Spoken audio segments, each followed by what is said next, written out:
मृत्यु को याद रखो, जिंदगी संवर जाएगी। एक बात याद रखना, जो लोग मौत को सुधारते हैं उनकी मौत कभी नहीं सुधरती है। ध्यान रखना, जो लोग मौत को सुधारते हैं उनकी मौत कभी नहीं सुधरती। बड़ा उल्टा गणित है। मैं पुलक सागर कह रहा हूं, जिंदगी को सुधार लो, मौत अपने आप सुधर जाएगी। जो आज को सुधारता है उसका कल सुधर जाता है। आदमी जिंदगी अच्छे से जीता है तो मौत अच्छे से होती है, और गलत तरीके से जिंदगी जियोगे तो मौत बड़ी भयानक होगी। ध्यान रखना, मानव आज को सुधारो, अभी को सुधारो। जन्म बीत चुका, मृत्यु बाकी है। जन्म तो हो गया हमारा, जन्म बीत चुका है, मृत्यु बाकी है।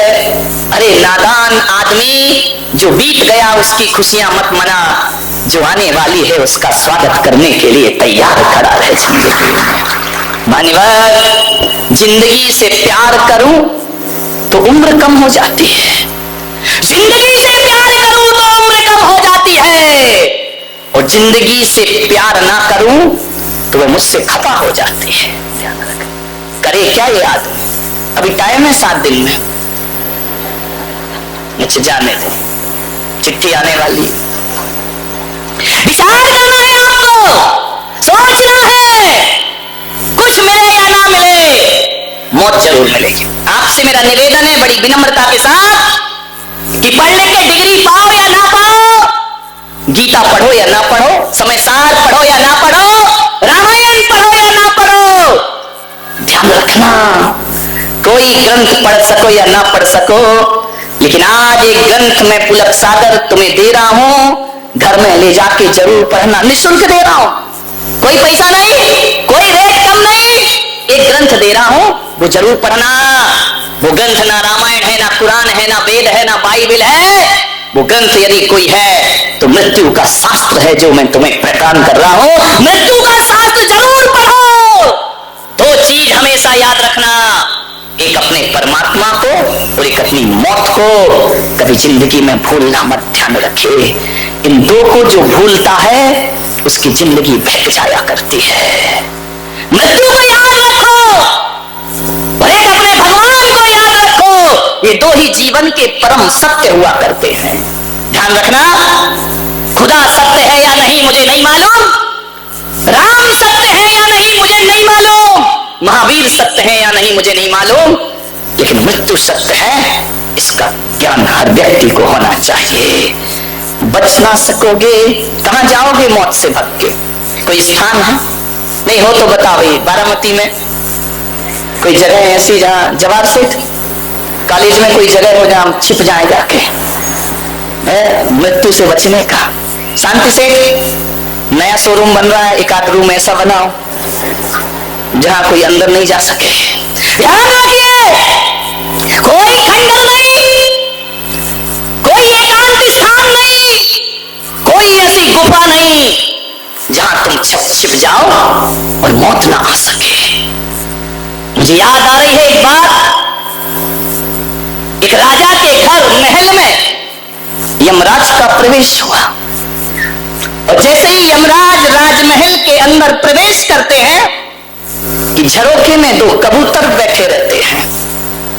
एक कबूतर ने देखा, यमराज पे दृष्टि पड़ी, दूसरे कबूतर ने कहा, क्यों रे तुझे यमराज ने देख लिया? बोले देख तो लिया, तो बोले खेल खत्म। बोले क्या मतलब? बोले आज तेरा नंबर। अभी यमराज राजा को लेने गया है, लौटते समय तेरा नंबर। यमराज ने देखा, मुस्कुराए। कबूतर बड़ा गुटरगू कर रहा था, गोल गोल घूम रहा था। यमराज ने देखा, मुस्कुराए, अंदर चले गए। दूसरे कबूतर ने, वकील होगा, आजकल कबूतरों में भी वकील हो गए, उल्टी सीधी सलाह दे, घर फूक तमाशा देखे। भगवान वकीलों से, डॉक्टरों से, वो ज्योतिषियों से पीछा छुड़ाए। ध्यान रखना,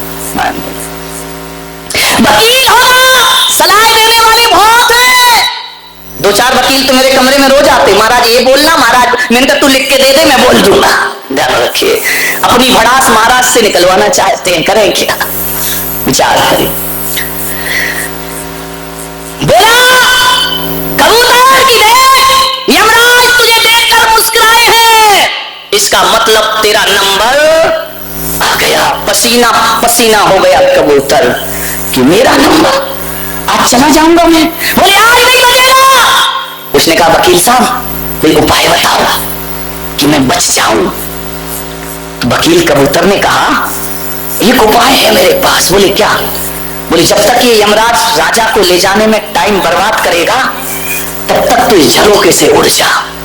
इतना उड़ना, इतना उड़ना, इतना उड़ना, इतना उड़ना कि यमराज को तुझे ढूंढने में महीना भर तो लग जाए। देख भाई, महीने से ज्यादा मोहलत नहीं दिला सकता मैं, तू मरेगा जरूर। बोले एक महीना बहुत है यार, एक महीना तो जीऊंगा। बोले जा उड़ जा, पंख फैलाए, नादान कबूतर उड़ गया। इतना उड़ा, इतना उड़ा, इतना उड़ा, इतना उड़ा एक दिन में कि शायद साल भर में भी इतनी उड़ान। भाग रहा है, पसीने में लपत है, यमराज ना देख पाए, भागते गया, भागते गया, बहुत दूर जंगलों में जाके पेड़ के ऊपर बैठ गया। यमराज लौटे, देखा झरोका एक गायब। यमराज मुस्कुराए। कबूतर ने पूछा, जो वकील बैठा था उसने पूछा कि यमराज जब आप महल के अंदर गए तो झरोका देख के मुस्कुराए, लौटे तो मुस्कुराए, इस मुस्कुराहट का राज क्या है? यमराज ने कहा ऐ भोले परिंदे, जाते समय इसलिए मुस्कुराया कि तेरे साथ एक कबूतर और बैठा था। बोले हाँ बैठा तो था, तो मुझे हंसी इसलिए आई कि यहाँ घुटन क्यों कर रहा है, और आज तो तेरी जीवन लीला समाप्त होने वाली है। लौट के क्यों मुस्कुराए? बोले लौट के तो बहुत ज्यादा मुस्कुराहट हुई, इसलिए मुस्कुराया कि उस कबूतर ने मेरे रास्ते आसान कर दिए। बोले क्यों? बोले पहले तो हंसी यही आई कि नादान तुझे मरना तो जंगल में, यहाँ काहे को बैठा है। और जब लौट के आया तो मुझे पता लग गया कि पहुंच गया जहां उसे मरना था, अब मेरे रास्ते और आसान हो गए। उसकी मौत तो उसी जंगल से है जहां नादान पूरा जोर लगा करके उड़ा है बचने के लिए। बारामती के कबूतरों, तुम भी तो बचने के उपाय करते हो ना। जब सांस रुकती है, अपोलो, अस्पताल, बंबई, पुणे, भागो। ये तुम नहीं भाग रहे, बुला रही है मौत, वहीं खड़ी, तुम खुद जाओगे चल करके, ध्यान रखना, क्योंकि मौत ने तुम्हारा एड्रेस फिक्स कर रखा है। जाओगे मृत्यु से कोई भी बचाने वाला, कहां जाओगे भाग करके, मौत तो आएगी, ध्यान रखना। ये आप ये मत सोचो कि आप कहते हो हम बीमार हैं तो अस्पताल ले चलो, ये तुम नहीं कहते, मौत कहलवाती है कि उस अस्पताल में ले चलो, वहां ले चलो, क्योंकि जिसका जहां जाना फिक्स है वो जीव अपनी मृत्यु के लिए वहां खुद चल करके पहुंच। अब कैसे बचोगे मौत से? बताओ कोई उपाय है कोई कि मौत से बच जाए? अजित सेठ, कोई है उपाय? तुम्हारी दुकान में कुछ हो तो 50 ग्राम। नहीं बचेंगे, पक्का जाएंगे, कोई उपाय नहीं। तू लाख करे, तू लाख हिफाजत कर ले। तो क्यों सीधा क्या नहीं बैठता रे? तेरा भी नंबर आएगा, अभी नहीं मालूम कौन से चौमासे में आएगा, मान लेना। तू लाख हिफाजत कर ले, तू लाख करे रखवाली, उड़ जाएगा एक दिन पंछी, रहेगा पिंजड़ा खाली, ध्यान रखना। जाना तो पड़ेगा, जाने से पहले कुछ लोग ऐसे होते हैं जो मर के अमर हो जाया करते हैं। बिना मरे तो कोई अमर भी नहीं होता मेरे भाई, अमर होने के लिए भी मरना बहुत जरूरी है। आपसे मेरा आग्रह है बड़ी विनम्रता पूर्वक कि मौत से बचने का एक ही रास्ता है, और वह रास्ता यदि कोई है तो दूसरों के दिलों में जिंदा रहना सीख लो, मरकर भी अमर हो जाओगे मेरे भाई। दूसरों के दिलों में जिंदा रहना सीख लो। महावीर आए चले गए, राम आए चले गए, कृष्ण आए चले गए, लेकिन ये लोग वो लोग थे जो दूसरों के दिलों में आज भी जिंदा है मेरे भाई। ध्यान रखिए, कुछ काम में से करो अपनी जिंदगी में कि दूसरों के दिलों में मर के भी जिंदा रह सको। ध्यान रखिए, मृत्यु तो जरूर आएगी।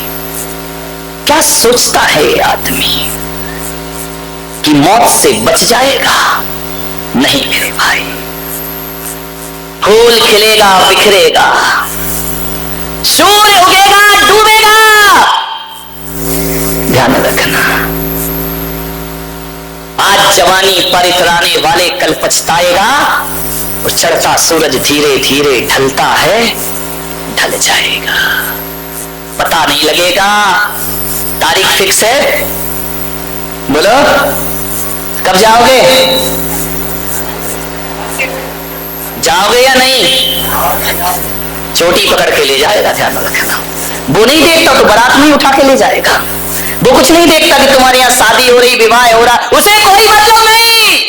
बुलावा आ गया, चल हमारे साथ। माटी कहे कुम्हार से, तू क्या रूंधे मोए, और एक दिन ऐसा आएगा कि मैं रूंधूंगी। तो तू क्या मुझे मिट्टी को मचा रहा है, घड़ा बना रहा है, एक दिन मैं तुझे पैरों तले रौंद के रख दूंगी। ध्यान रखिए, मरना तो जरूर पड़ेगा। कैसे जिंदा रहोगे? एक बगीचे से मैं निकल रहा था विहार करते हुए, एक फूल खिला रहा था, एक गुलाब का फूल अपनी डाल पर इठला रहा था। मैंने पूछा, है फूल ज्यादा मत इठला, मुरझा जाना है। उस फूल से मैंने कहा, तेरे जीवन का सार क्या है? सुबह खिलता है, शाम बिखर जाता है, तेरे जीवन का सार क्या है? उस फूल ने कहा कि मुनिश्री, मेरे जीवन का सार इत्र है। मैंने कहा इत्र? बोले मैं बिखर जाऊंगा पर खुशबू छोड़ जाऊंगा इस दुनिया में, बिखरने के बाद भी अमर हो जाऊंगा मैं। उसने हाथ जोड़कर मुझसे कहा कि महाराज जरा आप बता सकते हैं? मैंने कहा पूछ, क्या पूछता है? बोले मेरे जीवन का सार तो इत्र है, इंसान के जीवन का सार क्या है? वह भी तो खिलता है और बिखर जाता है। इंसान के जीवन का सार क्या है? तो मैंने कहा एक बात ध्यान रख, फूल की जिंदगी का सार इत्र है, और आदमी की जिंदगी का सार उसका चरित्र हुआ करता है। आदमी दुनिया से चला जाता है, चरित्र महकता रहता है। ध्यान रखिए, चरित्र याद किया जाता है। ऋषभदेव हजारों वर्ष पहले दुनिया से चले गए, लेकिन हजारों करोड़ों वर्षों के बाद भी आज हमारी आस्थाओं की वेदियों पर ऋषभदेव विराजमान है, राम विराजमान है, महावीर विराजमान है। ये लोग दुनिया से गए, लेकिन इनका चरित्र आज भी महक रहा है। ध्यान रखिए।